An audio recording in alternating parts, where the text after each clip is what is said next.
Maria, it is such an honor to have you here in Austin, Texas. You are truly a legendary Latina in our lives.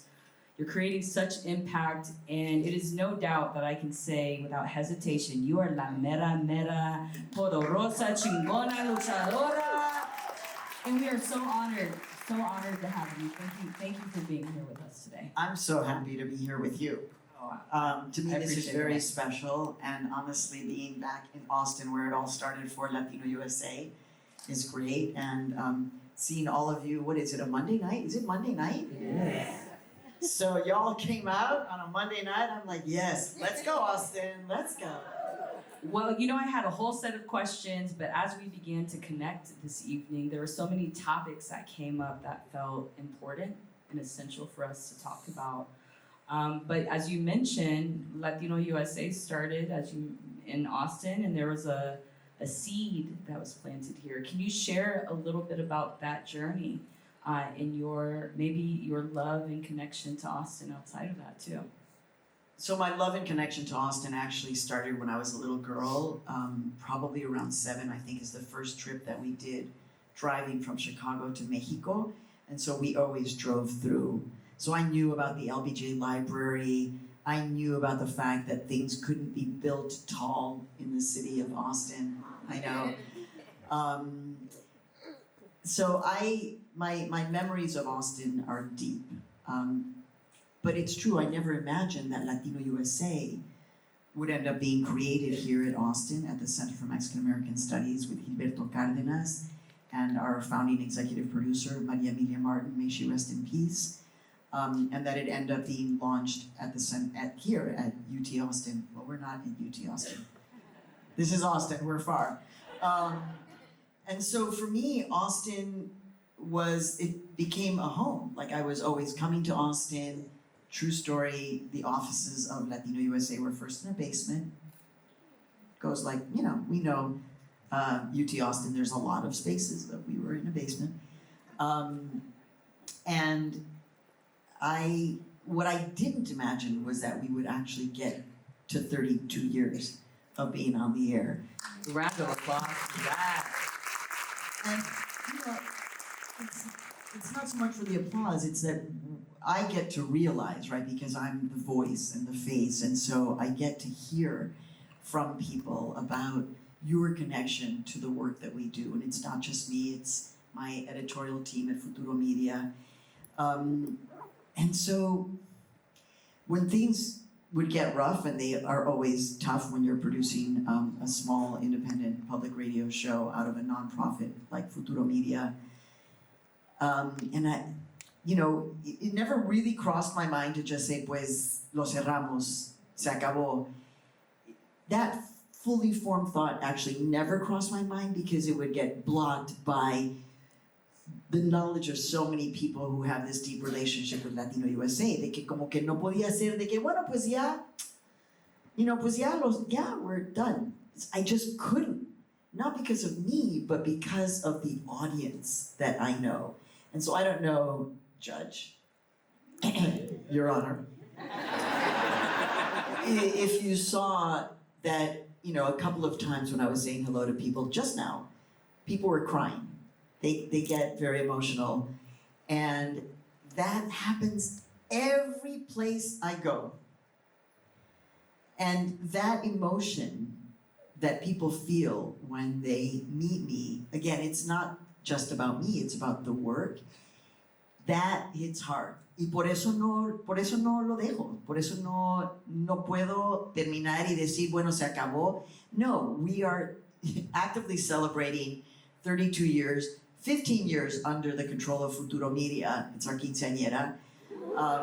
Yes, so Austin, let's throw a party for Futuro Media. Yes, let's do that yes. and actually dance. It is really, it's because of you that Latino USA as a show still exists and that Futuro Media is still here. So I just want to, I bet you're the same way. You like to give people power.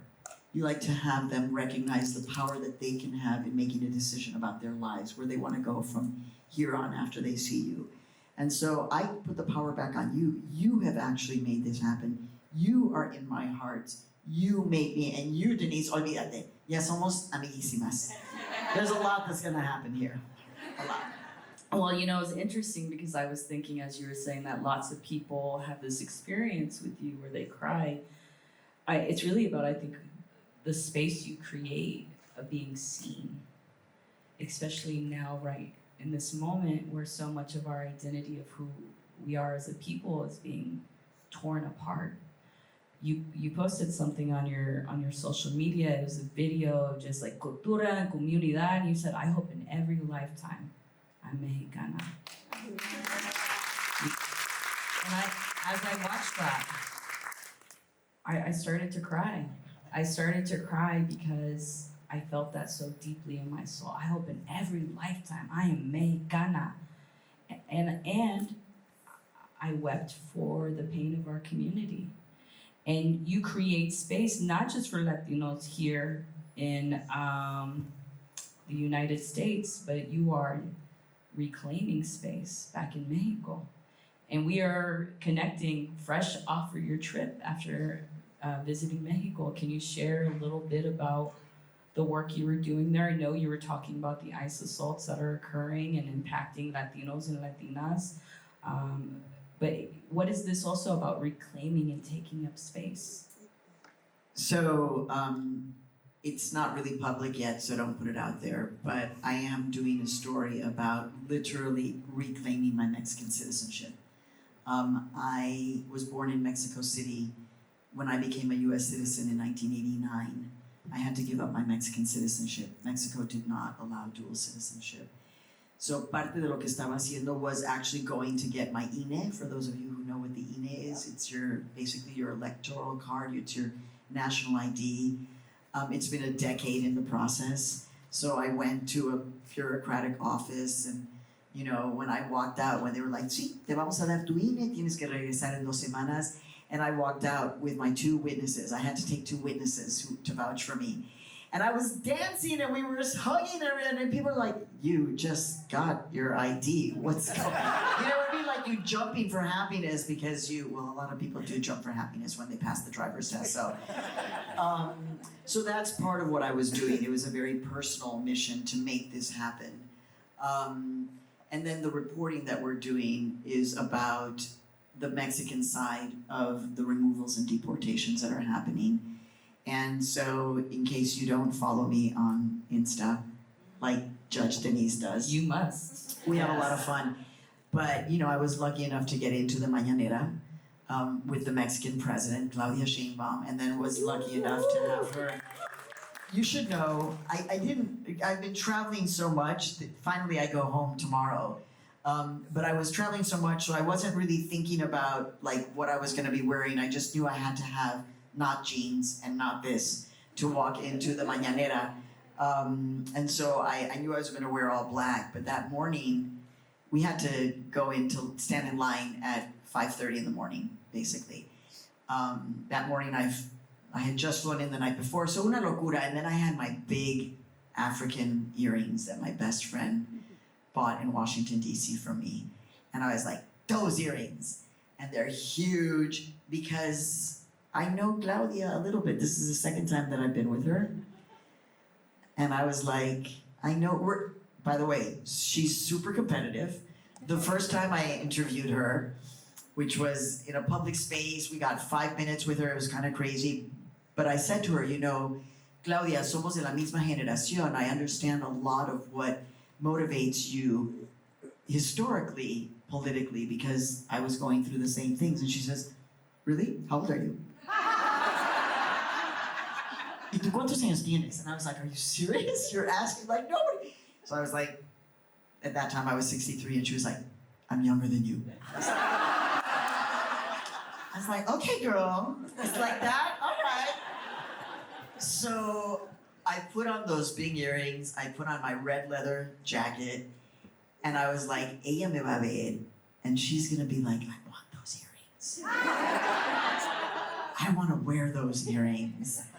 And efectivamente, I was able to do that. So it was a very important, And it wasn't just 2 questions. It was actually, you get the mic and you are able to ask a series of questions. I had only prepared 2 questions. I had written them out, and then I was like, oh my God, I've still got the microphone.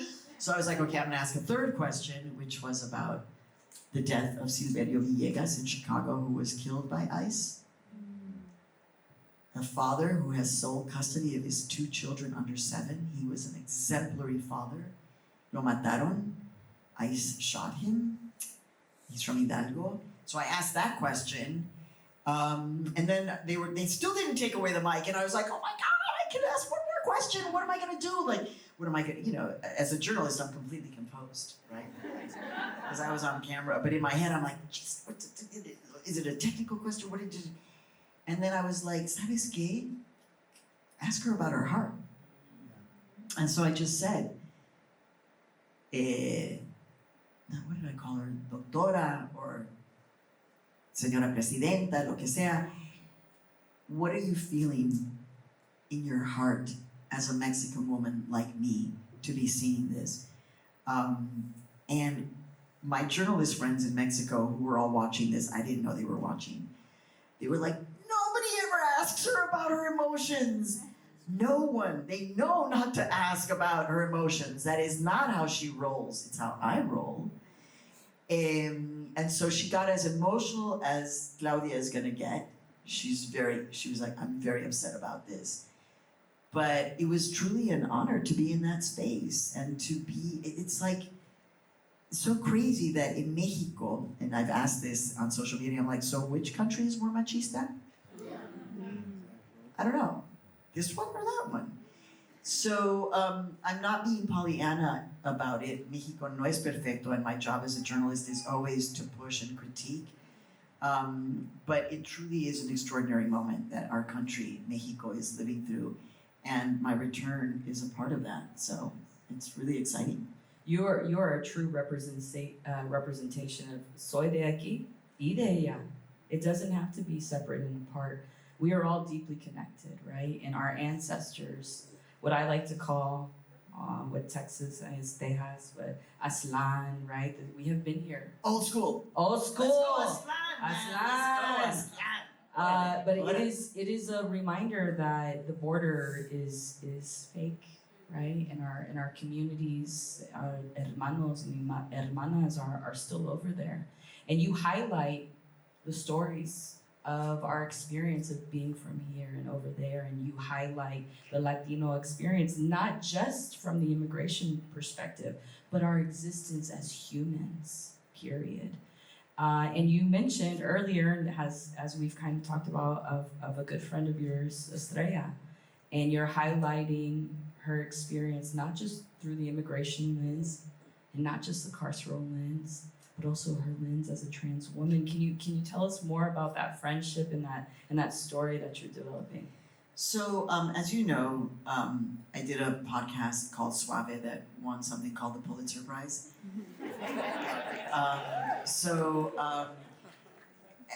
The why I bring that up is because my relationship to the carceral state, my relationship to people behind bars, I think like you, I don't see people behind bars as the other, as they are convicted for, hopefully if they did in fact commit the crime, for something that they did on the worst day of their lives, right?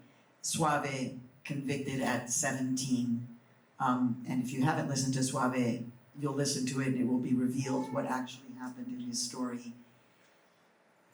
But going to speak at the prison where Suave was going to be spending the rest of his life in prison.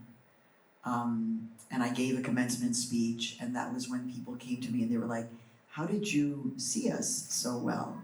And it's because I've been visiting prisons for a long time. I've had family members behind bars. Entonces, the same year that Suave comes out in November of 2017, after spending 31 years in prison. That's the same year that I meet Estrella, who was sentenced to 9 years in a maximum security men's prison as a trans woman in the state of Texas. And she's the first person who we know of that was taken by ICE and Border Patrol from a courtroom in 2017. This is now happening all the time. I mean, ICE is in the courtrooms everywhere. By the way, the ICE official who was put on leave is now back to work in New York, the one who threw the Ecuadorian immigrant to the ground. So Estrella is now, she's finishing her 9th year, and we've been telling her story exclusively on Latino USA. But as you said, Judge, for me, Estrella she may be the most powerless person, especially in the state of Texas. I'm now banned from visiting her. The Texas Department of Corrections has banned me from visiting her. And yet Estrella está llena de vida, está llena de amor, filled with esperanza. I'm not saying she's not afraid. She's a woman in a men's prison. She's not safe. Although in some ways she might be safer in prison now than out here, which is, we have to wrap our heads around that. But Estrella, if Estrella can call me, right, and be filled with hope and excitement about whatever it may be that's happening in the prison that day, whether it's a handball competition, whether it's her cooking, because she cooks in her cell. I don't know how she does it, but she cooks these amazing dishes in her cell for the people of her unit. If Estrella has been able to fall deeply in love 3 times in prison with very dramatic relationships, if Estrella is able to make me laugh, we laugh a carcajadas, we laugh about our bodies because she's transitioned. Thank you to the Department of Corrections of the state of Texas. Estrella made that happen. She got the hormones. She has transitioned. If Estrella can bring all of that to my life, ¿cómo me puedo sentir mal? How can I not feel hopeful and filled with esperanza and joy? So that's what my next book is going to be about, is the lessons that Estrella continues to teach me on a daily basis, even though we couldn't be more different than each other. And just another way that we're different, because the whole issue of gender roles, our bodies, her transitioning is an active part of the conversation, and we're not always on the same page with Estrella and I. Because Estrella loves to be esa mujer mexicana que tiene su casa perfecta, limpia, su ropa perfecto, le encanta cocinar, and I'm like, girl, you don't want to see me in the kitchen. Like I'm a badass cook and I cook well, but it's not my relaxation. I'll do it. I make a mean turkey, an amazing award-winning guacamole, etc., chilaquil, lo que tú quieras. But this is where it's different for Estrella. Ella quiere ser esa mujer mexicana que maneja su casa, and I'm like, I want to have otra gente cocinando. And I'm okay with that. No roast beef for you? No roast beef. So the story is that Estrella called me. I was actually getting ready for the first time to hike the Appalachian Trail in Connecticut. I was with a group of white women who I work out with in Connecticut, separate story. They're all on my Insta. There's a big story behind that. Everything is una historia. But so we were getting ready. Literally, we were about to take the first steps into the Appalachian Trail when Estrella called, and I answered, and I was like, okay, Estrella, I'm about to go hiking in Connecticut. What are you doing? She says, estoy cocinando. Well, what are you cooking? Robbie. And I was like, ¿cómo? Robbie. And I was like, es que no entiendo. Robbie. ¿Cómo es que es eso? And Estrella gets food from the commissary and transforms it. So she takes the tortilla chips, she gets them in the commissary, le pone agua caliente, and she makes it into masa. And that's how she makes the tamales. She's a badass. Anyway, so I was like, Robbie, ¿qué es eso? I said, no te entiendo, please, deletréamelo, spell it. And she's like, R-O-A-S-T, roast beef. She went, raw beef is roast beef. I like that pronunciation. Robi. Robi, here on out. You mentioned that when you went and you spoke to the people who were inside of the men who were inside of the prison, they're like, "How did you speak to us so well?" And you're like, "Well, I've been doing this for a long time, but you actually do this in all of your work. You have such a human-centered approach to your work. You're not just telling a story about a topic. It is highlighting the human experience." And I'm interested to know, is that something you've developed naturally? How does that come to you?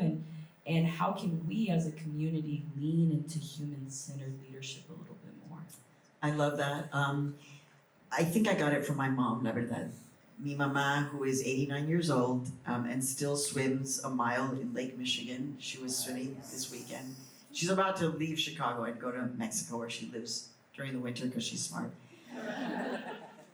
Yo creo que lo que pasa es de que yo fui creada entendiendo that I was the other. It was very clear. I knew I had a green card. I knew I was not a citizen. I knew I was different. I was one of the few Mexicans on the south side of Chicago in my community in Hyde Park.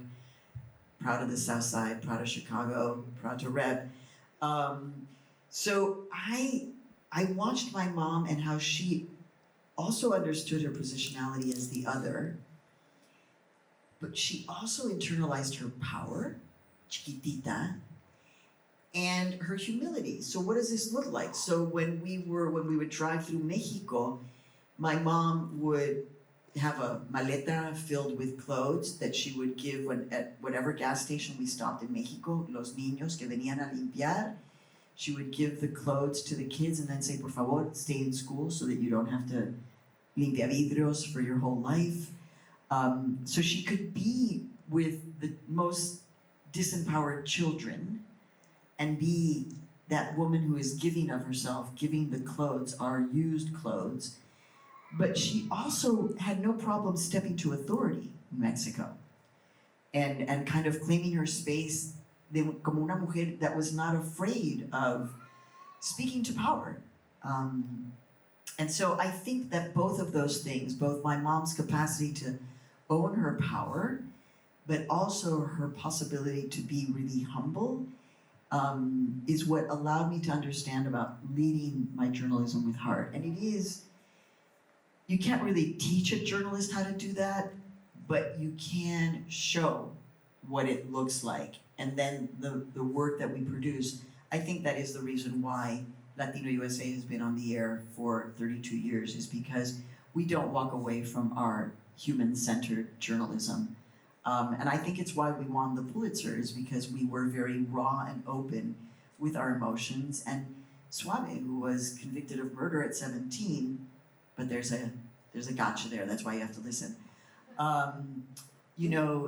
To be able to see myself in him, and for him to see himself in me. The same way I operate with Estrella.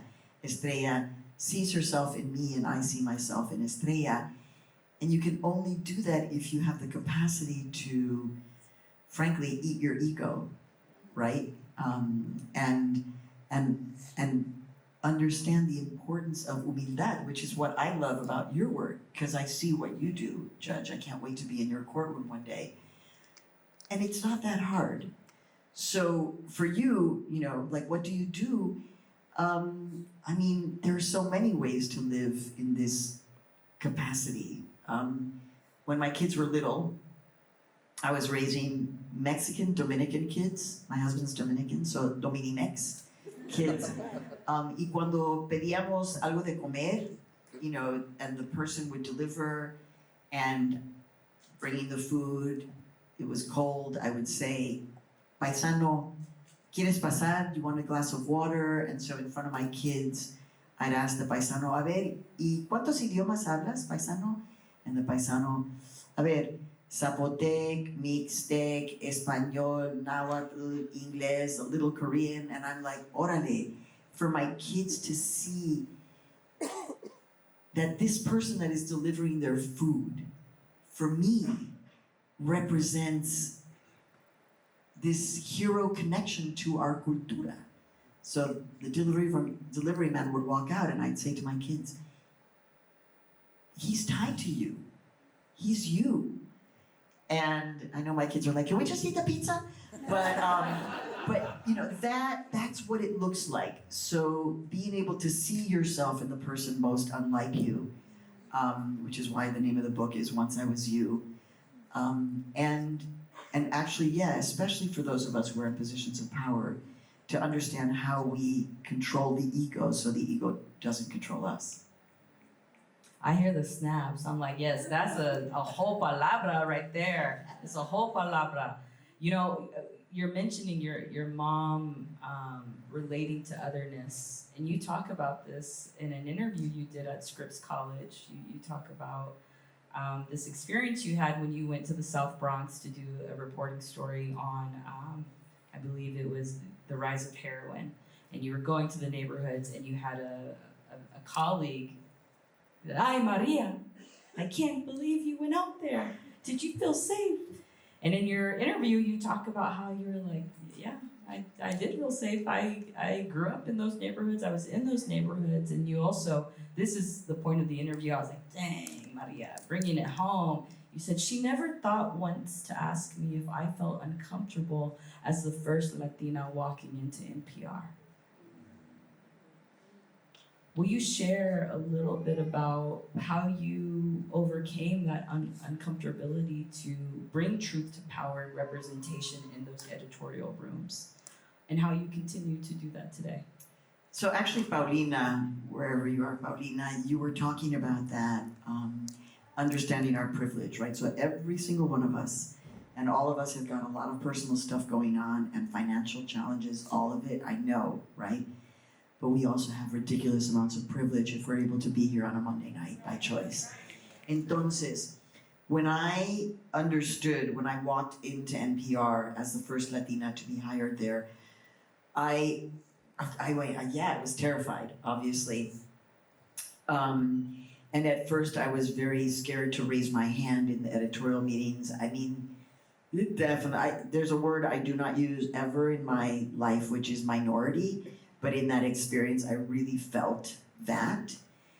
And if you internalize that, then it can be the thing that destroys you, right? Because you just live like less than all the time. So I had a thought process where I was like, es que no puede ser. Like, your dad and mom sacrificaron all of this for you to go like to amazing schools and then end up here para que te quedes callada? So that you're too afraid? I was like, nah. My privilege means that I have a responsibility. And that responsibility as a journalist, right?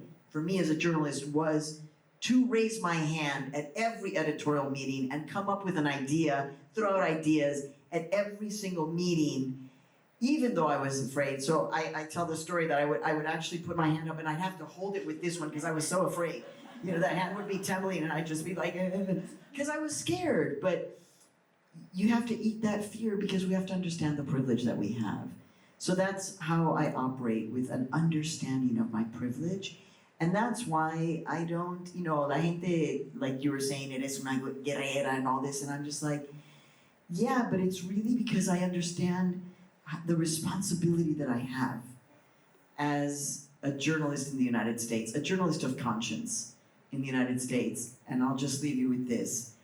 So when I talk about how I do this work as a journalist and not give up, I talk about my founding godfather of American journalism of conscience, and that is Frederick Douglass, my North Star, literally. There's actually an amazing statue of him 4 blocks from my home in Harlem, so I know he's with me at all times. But also, Jovita Idar from El Paso is my founding godmother of journalism of conscience, Mexicana, Americana, from El Paso and Juarez. And so once I understood that my trajectory, like you understand, that you are connected to Justice Sonia Sotomayor, who I know, and so when you see that you're part of this long arc, like tu conexión con Sonia, right? And my connection with a long arc of journalists of conscience in the United States, that's what keeps me rooted. If Frederick Douglass could do this, born into slavery, who became a free man, and then was the first black man to be an editor and publisher of his first black newspaper, if Frederick could do this, yo también. Yeah. Tell Justice Sotomayor I said hi. Girl, you don't want to know. So you should know. I don't mind talking about this because it's going to get public soon. So I have interviewed Sonia on multiple occasions.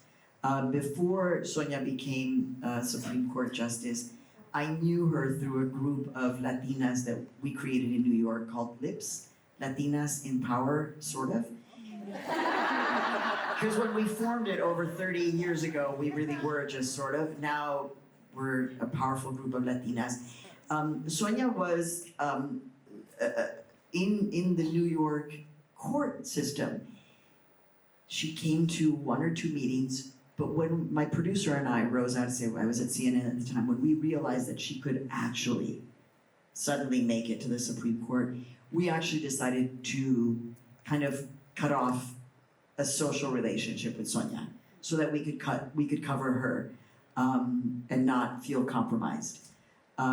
So I know Sonia. Sonia's been an important part of my life. There are many Sonia stories that I could tell you. I was on stage with her just like this, like 4 or 5 months ago. I still haven't posted the picture because they're very it was a private event, so they're very controlling about what can be put out there by Sonia. And so I asked her communications team for this event. It was not on my event. I was like, well, I'd like to do an interview with Sonia. And they were like, okay, write us a letter. I was like, what, really? And they were like, yes, please write us a letter. And so I've been communicating with Sonia with handwritten letters. And I know they're gonna be in her papers somewhere. I've taken pictures of them, but the most recent, I'm making requests to interview her. That's what I'm doing. I'm like, can I do this interview with you at such and such about this and that? And one of the ways I addressed her, I was like, Reina de la Justicia, Your Honor, Justice Sonia Sotomayor, but I put it in Spanish first, which I thought was really cool. So any minute now when Sonia says yes for the interview, I will show photographs of the letters that arrive either in New York or in my little tiny town in Connecticut, and when you address a letter to the Supreme Court, it's just Justice Sonia Sotomayor, Supreme Court of the United States, Washington, D.C. What address? So Sonia is a constant inspiration for me, as she is for you. But you're a total inspiration. Tú también eres chingona. Oh, thank you. That's very sweet. I appreciate that. I'm obsessed. You know, when you said you were a journalist of conscience earlier, I was like, ooh, I love that you said that. Because I watched that interview where you said that, and I said, yes, you absolutely are. And it also made me think about what does it mean to just be a leader of conscience, right? Especially right now, where you have to be able to speak truth to power. You have to be willing to critique the institutions and call out the disproportionate impacts that happen in our systems. And yet we are living in a time where a lot of people are afraid to do that for lots of reasons, right? And so there are people who are being fired, arrested for just speaking out. And so I really want to take a moment to pause and really acknowledge what we're sitting in.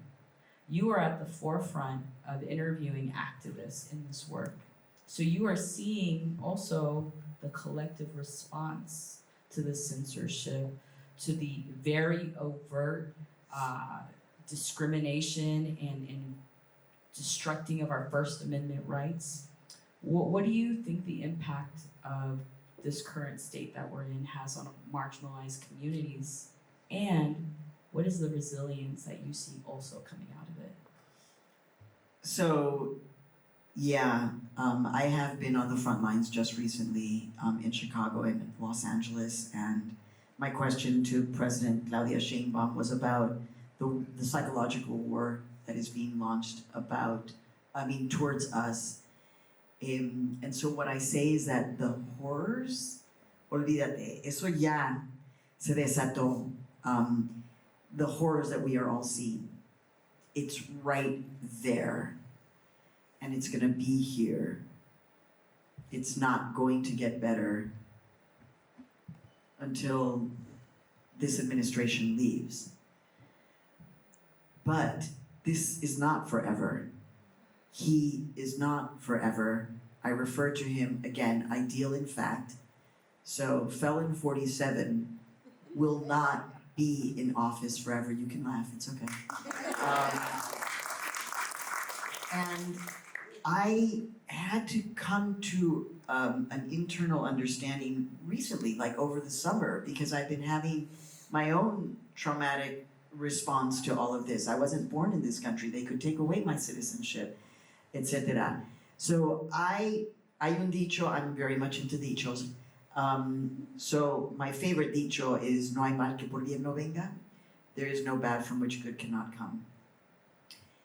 So what we are all also, you said, how are we sitting with this, right? We are sitting with the horror.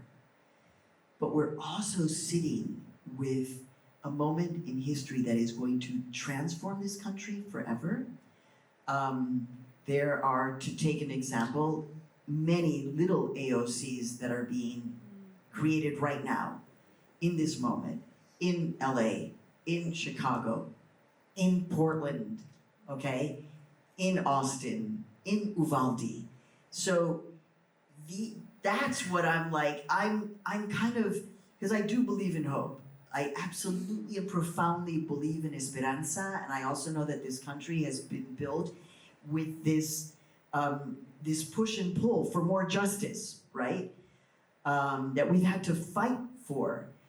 So I'm like, what's gonna happen? What's gonna be a result of this that we can't imagine? Now, what I have seen, so I can't, what was it, last Monday, I guess? No me acuerdo, whatever. I was in LA with an organization called Barrios Unidos that does morning street patrols.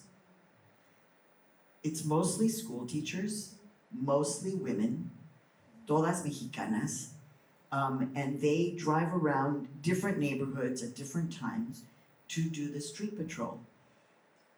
Yo, this is like amazing. Like they're just driving, we're recording everything, we're doing a drive along.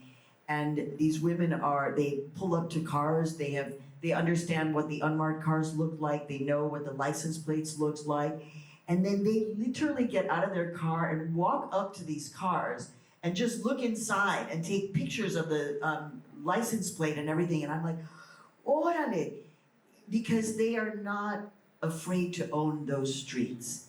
And they alert the community when they find any of these cars where the agents are sitting and ready to pounce. So I witnessed that in LA in a morning from 5 to 7 in the morning. And then they drive to their schools and are teachers in public schools all day in LA. In Chicago, the city where I was raised, we were there on the first day of the assault. And the whole thing was, well, where is it going to happen? Well, they took their agents to the western suburbs of Chicago. And so what I said on MSNBC, I was like, so let's be clear, these are not poor Mexican immigrants, who are below the poverty line. These are Mexicanos and Mexicanas who are living in the suburbs of Chicago. Es allí a donde fueron. And to see the community again just come out onto the streets the second that they heard that ICE was around, just making makeshift protests in the moment. That's what we're talking about in the sense of what community looks like when you need community. Although I will tell you this, because I don't know if you know Albert Einstein, who said there's only 2 ways to live in the world, One is as though nothing is a miracle, and two is as though everything is a miracle. And I live as though everything is a miracle. That is kind of the basis of my work with Estrella, is that even though she has never read philosophy, she is she's a romantic existentialist. I've created this definition for her. You're a romantic existentialist. And so I try to see not the trigger moments, I do get triggered, but rather the glimmer moments. And so there was a makeshift protest happening. We're on the streets of West Chicago, the suburb, and I see this family of white folks. Mama, papa, 3 kids, like 12, 10, and 5. And like really, you know, like Chicago suburb white. Like I know this, right? Like farm white, you know? And they were carrying the biggest Mexican flag. Like this big. So of course I made a beeline. I was like, I have to talk to them. Like, what's up? And then I got closer and they had t-shirts. The whole family was wearing t-shirts that said, Jesus Christ was an undocumented immigrant child. Oh, you posted that, I saw that. And I posted that. So to me, that's like a miracle moment. How did this happen that you're here in the middle of the day in the western suburbs protesting to protect your Mexicano and Mexicana community members? That's beauty. That's hope. So I'm holding both things very present in my life as usual. You've said a couple of times tonight, and even right now as you're sharing how you focus on the glimmer and you focus on the joy, and I heard you say once in an interview that you have one question that you love to ask. And so I must ask it to you. What is bringing you joy, Maria? And what continues to bring you joy in these moments? So one, this is incredibly joyful to me. Like this is amazing. So it's moments like these. Many of you came and you wanted to hug me. Like those things mean something. Hugging you, getting close to you. So I take all of this experience and this is gonna be with me, right? It's not just this moment. It's like, y eso que pasó en Austin, right? I feel there's so many ways that I find joy. One, being with my family, like actually being with my husband of, how many years is it? I think it's 34. So 34 years and we still love each other. Both of my adult kids now with their own parejas. My son just got down on a knee in San Juan, Puerto Rico to ask his future wife, and my daughter is married to an Irish immigrant from London. I find joy in nature. I find joy, so I live in New York City, but we have a little tiny cottage in Connecticut, so I find joy in the silence. I'm a birder. I find joy in the birds. But when I'm back in the city, because this happened recently, I was like, but I love the sounds of New York City in the morning. And they remind me of the sounds of Mexico City in the morning, the sounds of an entire city waking up. So I look for joy everywhere, in the birds, in the trees, in the moments that I have, in my friendships. I am very centered on finding that joy. And always, I think part of what the moment, for those of us who have privilege, is to push ourselves to do things, maybe politically, but for me, it's creatively. So those of you who follow me on Insta also know, because I know you saw this, that the most recent thing that I'm doing is, again, very unpredictable, very much like, and I post these things, like I'm doing these things now with my trainer, she's making me hang. So I'm gonna get up to 2 minutes, I've gotten to 1:20 to just hang. She's now putting me into ice baths, so that's fun. And then I'm taking a pole dancing class. I definitely saw that one. I said, hey, Maria. And I've taken many of the classes with my daughter, who is actually a dancer and dominates that. I wish I could show you her video. Can't do it. But it's all a process of, actually it's inspired by Estrella too. Estrella is very limited what she can do in the prison, but Estrella's life is full of eroticism, and I don't just mean that in a sexual way. To me, an erotic life means being able to see sensuality in a tree, in a cloud, in that. So I'm on a path to really understand not only romantic existentialism, but also how we can live erotic lives within the context of this oppression, which also ties to the fact that I'm a survivor of rape. And for too many decades, this motherfucker took away my possibility of joy in many ways. And so thankfully, my husband never gave up on me and on our connection, but it is very much an active part of my life right now. And I'm modeling that so that younger people can also just be like, pues si ella puede, pues yo también. And by the way, my editor, who knows that I'm working on this book, and I was just with her, and I was talking about the notion of eroticism, erotica. She was like, no, please, no erotica in the book. And I was like, well, it's erotic in the sense of sensuality. And she was like, okay, good, because I really don't want any graphic prison sex scenes. And I was like, no, but also that would be pretty incredible. There will be one. There will be one of those scenes that I write about.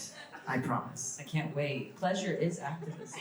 Pleasure is activism. It is. I mean, in fact, it was my interview with AOC earlier this year when she said, our pleasure, our joy is our resistance. Entonces, los que podemos, we have to model that 100%.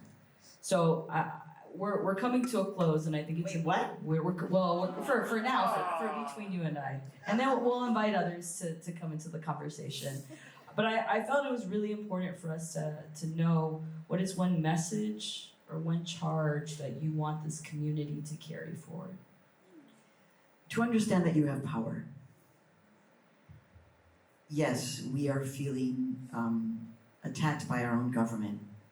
If you are Mexican, if you were not born in this country, if you are brown, if you speak with an accent, if you are trans, if you are Muslim, if you are queer. So for me, it's what I do with my students. So yes, I'm very Mexican. I have 16 different jobs. One of them is that I'm a professor. And so with my students, I am always putting the power back on them. For them to own, they are students at the Ivy League. They are the most powerful students, and yet they also walk around feeling powerless in this moment. So to me, it's all about understanding that it's what Dolores Huerta talks about, people power, right? And how does Dolores Huerta how does she give you the historical context of that? She's like, look, when we were doing the United Farm Workers and we were organizing farm workers, the poorest, la verdad, ahí sí que los más pobrecitos, los más invisibles in the state of California. And they never gave up. Created the United Farm Workers, created more decent working conditions, not perfect. And so Dolores Huerta has always said that it's about people power. It's not Twitter power, it's not Instagram power, it's not TikTok power. It's actually people power. It's humanity. Like the fact that you all are here to me is miraculous. I'm like, really? And I bet you had to drive far. And also I don't get the traffic in Austin, y'all. What happened with the traffic here? So I just want to put it back on you. Yes, we can feel defeated, and when I cry, I often make some kind of a statement. I was crying this morning in the bathtub after my meditation. I want you to know, but I'm not gonna necessarily show you that. I do want you to know that I feel and carry that vulnerability. But nosotros tenemos ganas. And I guess bringing it very specific to the issue of like immigrantes, right? Like we are so misunderstood. And recently a fellow journalist was asking me, do you think that mainstream American journalists, how they cover immigrants, do you think that they need to have more empathy as they cover the story of immigrants and immigration in the United States? And I was like, actually, no. I don't need your empathy. I would appreciate your respect. Because esa gente es que son para respetar, right? Like, they're, because I've seen them, right? So they're at the base of the Darien rainforest jungle in Colombia. The wettest rainforest in the world, super complicated, subidas like this that you have to go up. Like, it was one of the places that I was most afraid of, and which is why I said, I've got to go there to see it for myself. And you see people who have walked for, 10 hours to get to that spot, the refugee camp at the base of the Darien. And they wake up at 4:30 in the morning with only a plastic garbage bag as their cover. And they wake up con ganas. And they wake up and they look at the entrance of the Darien and they're like, subirme a esas montañas in the rainforest with just a pair of flip-flops and maybe a baby on my back. Yo puedo. I can do that. I can do that. Oye, ¿quién no va a respetar eso, man? How can you not respect that? You're like, yo, man, y'all are like, and for the women in particular who are making this, it's about self-love. It's profoundly about self-love, believing in yourself so much to be free as a woman that you can just be like, yeah, no, I can climb that rainforest jungle. I can do that. Respeto, mis respetos.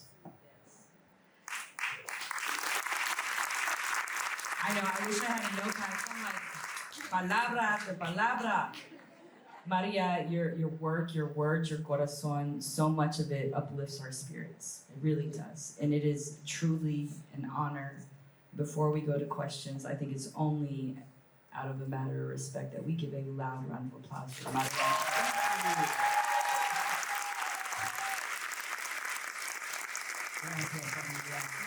La mera mera. Please, a round of applause for the